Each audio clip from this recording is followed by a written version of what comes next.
Ozanlar Köyü'nden Mustafa Doğru, Dumanlı Köyü'nden Şahize Gürü. Gel. Geliyor.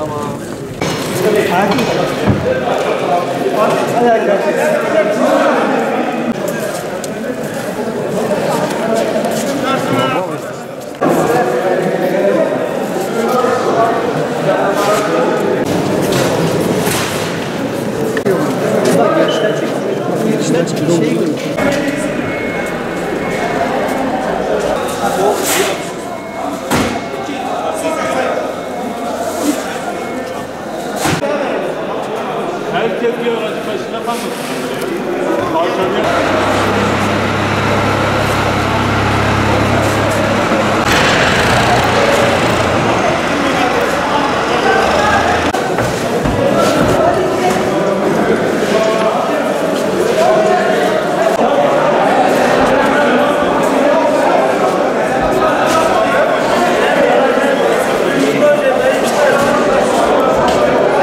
Tarımsal üretim, gıda üretimi, hayvancılık, bunlar dünyadaki en önemli, en stratejik sektörlerden iki tanesi. Şunu söyleyebiliriz, özellikle pandeminin başlangıcından itibaren o güne kadar belki sadece bu işin ilgililerinin yakından bildiği ama pandemi sürecinden sonra tüm dünyanın öğrendiği, aslında hangi sektörde gelişirseniz gelişin en temelde gıda üretiminde mutlaka kendinizi güvence altına almanız gerektiği gerçeği tüm açıklığıyla ortaya çıktı. Ve bu dönemde ülkeler özellikle temel ihtiyaçlarını karşılamakta, dünyadaki ticari zincir, lojistik zincir kırıldığında çok net bir şekilde gördüler ve öğrendiler.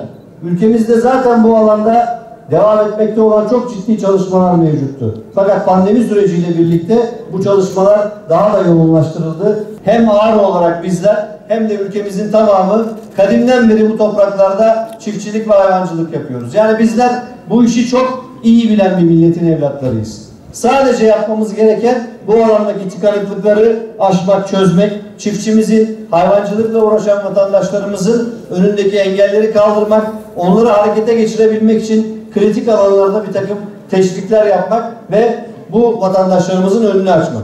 Ağrı'nın çiftçilikle ne kadar ilişkili bir il olduğunu geçmişe baktığımızda çok daha net bir şekilde hepimiz çok yakından göreceğiz. Elbette ki sanayinin gelişmesi, elbette ki başka alanlardaki iş kollarının gelişmesi Ağrı'mızın faydasınadır. Ama bizim asıl mesleğimiz, bizim asıl beslenme noktamız çiftçiliktir. Ama ne yazık ki yıllarca ilimizde bu ihmal edildi.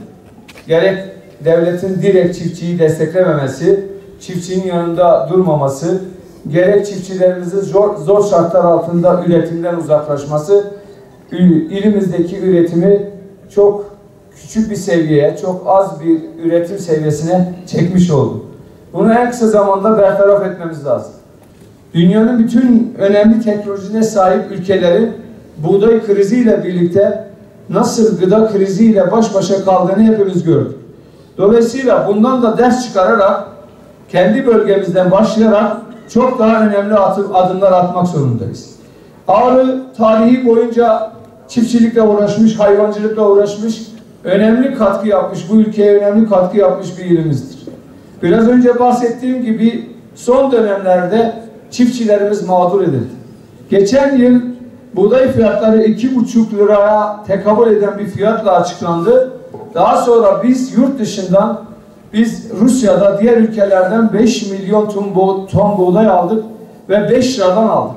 Kendi çiftçimizin buğdasını biz 2,5 liraya almaya çalışırken başka ülkelerin buğdayını biz 5 liraya aldık ve 5 milyon ton buğday getirdik bu ülkeye.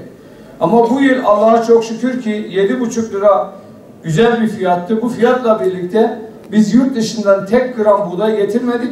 Şu anda bizim stoklarımızda en son Toprak Mahsulleri Ofisi Genel Müdürü'nden aldığım bilgiye göre 7,5 milyon tona yakın buğday stokumuz var. Bugün Tarım ve Orman Bakanlığımız ve Valiliğimiz İl Özel İdaresi kaynağı ile finanse edilen %50'si hibe, %50'si çiftçi katkılı atıl alanlarda buğday yetiştiriciliği projesi kapsamında yaklaşık 8 milyon bütçe ile 1060 çiftçimize 21.200 dekar alanda üretim yapılmak üzere toplam 530 ton buğday tohumu dağıtımı yapılacaktır. İlimizde ekilişi yapılan toplam 3,5 milyon tarım arazisinin 2021 yılında yaklaşık %20 yani 870 bin dekar alanda 125 bin ton buğday üretimi gerçekleşmiş iken 2022 yılında ise toplam ekim alanımızın %25'ine tekabül eden 880 bin dekar alanda %60 artışla 215 bin ton buğday üretimi gerçekleşmiştir.